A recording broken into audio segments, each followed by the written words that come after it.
bonne nouvelle est tombée il y a quelques jours maintenant. Vous serez aussi du voyage à Pyeongchang. Déjà, comment vous avez accueilli cette bonne nouvelle? Alors comment j'ai accueilli cette nouvelle? Mon coach m'a fait une petite farce.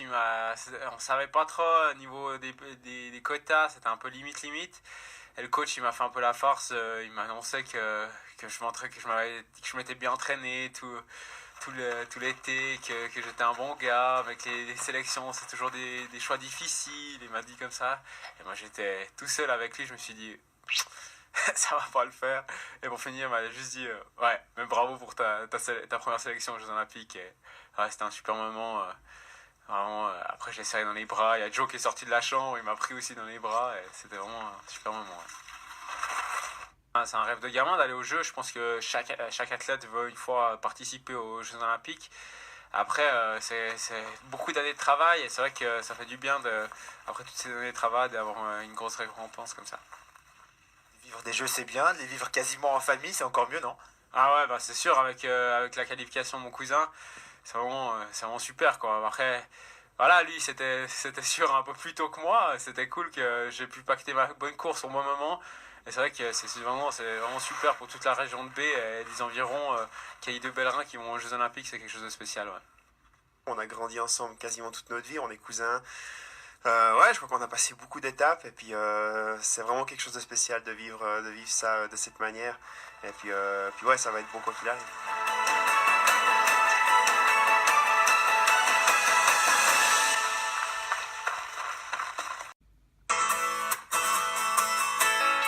Je suis évidemment très très heureux. Je suis surtout heureux qu'il ait réussi aussi rapidement. Voilà, l'autre fois c'était vraiment problématique, hein, les sélections sur place, beaucoup d'influx nerveux perdus, et puis c'était une édition pour rien, quoi. Alors espérons que cette fois, il arrive à réaliser peut-être la meilleure course de sa carrière. C'est ce que je lui souhaite en tout cas.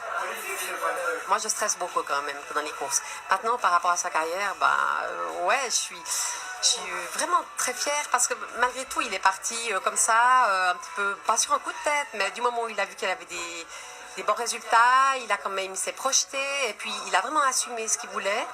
Et je trouve que de faire partie d'aller aux Jeux Olympiques, c'est magnifique. C'est toujours autant du plaisir et de la joie à soutenir et puis à faire après aussi le feedback avec lui et puis d'entendre aussi lui tout ce qu'il nous raconte sur ses courses. Je te souhaite vraiment bonne chance, beaucoup de plaisir, de vivre cette aventure à fond avec tous tes copains, avec toute l'ambiance qu'il y a autour. Et puis je me fais aucun souci, je suis ta plus grande admiratrice et voilà, vis-le à fond. J'en viens. C'est quoi le plus important dans la vie? Le kiff, man, le kiff. Alors je baise l'œuf pour toi. Cool, Rasta. On est tous avec toi. J'étais très heureux de pouvoir faire ces critères relativement tôt et bien les préparer cette fois, pas comme la dernière fois où on avait eu des courses internes à faire, des sélections. Donc là, pour une fois, ça a bien joué et puis je me réjouis vraiment. Ouais, alors moi je suis vraiment satisfait. C'était jusqu'à la dernière course, j'avais pas encore fait vraiment de bonnes courses pour me qualifier. C'est vraiment sur la dernière des dernières que j'ai réussi à me qualifier. C'était vraiment un gros soulagement. Après, je me suis peut-être mis un peu la pression en début de saison. Et c'est vrai que quand on loupe les premières, on loupe la deuxième. Et c'est vrai qu'il y a toujours un peu plus de pression sur les épaules. Et la dernière, j'ai vraiment commencé à skier pour moi. J'ai vraiment pas pensé du tout au JO. Et c'est vraiment seulement après que j'ai réalisé que peut-être que maintenant ça le ferait et ça l'a fait. Alors je suis vraiment super content. Mon meilleur résultat c'est une 9e place jusqu'à maintenant. Donc si j'arriverai à battre ce résultat le jour des Jeux, le jour J, ce serait exceptionnel, ça me ferait un diplôme. Donc ouais, ce sera vraiment le gros objectif, le truc qui serait fou à réaliser. C'est une course d'un jour, tout est possible. Je vais pas me mettre de barrière en me disant l'objectif c'est uniquement de faire 8e. Mais voilà, si tout à coup je me retrouve dans cette situation où on pourrait tout à coup créer l'exploit, je vais pas me mettre de barrière. Mais au-delà de ça, il faut rester réaliste. Et pour moi, l'objectif réaliste, c'est un diplôme. Après, il y a encore un aspect qu'il faudra prendre en ligne de compte, c'est que il y a l'adaptation horaire à faire aussi. C'est nouveau pour nous, courir en Asie avec 8 heures de décalage. Donc là aussi, l'entraînement, il va peut-être un petit peu souffrir de ça. Puis il faudra qu'on voie comment le corps va réagir à tout ça. Voilà, pour moi, ce serait déjà de passer le prologue. Si je fais un top 30, je serais déjà très satisfait. Le parcours est vraiment très exigeant. Et c'est vrai que ce jour-là, il faudra vraiment avoir une super forme pour faire un gros résultat. On va pas commencer à essayer des nouvelles choses avant les jeux. On va continuer à faire ce qu'on sait faire et on va essayer de trouver d'avoir la bonne forme le jour J.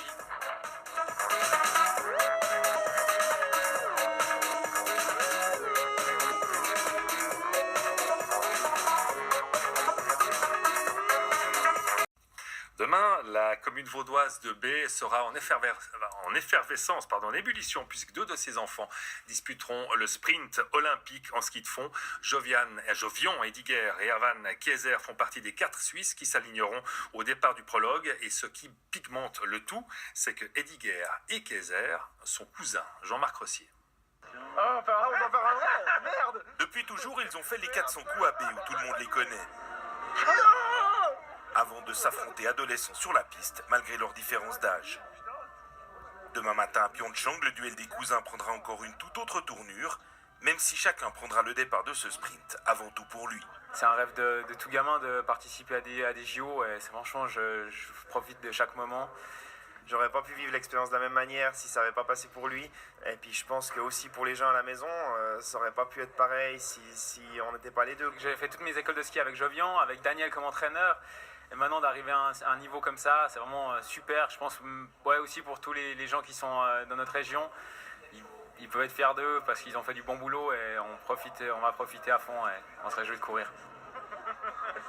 Tout comme Uli Schneider et Roman Fourguer, Erwan sera demain au départ de sa première course olympique, avec envie mais sans vraiment de pression. Quant à Jovion, de 18 mois plus vieux, son expérience inaboutie il y a 4 ans à Sochi va forcément lui servir. J'ai le privilège maintenant de pouvoir aborder cette course avec de grosses attentes et de gros objectifs.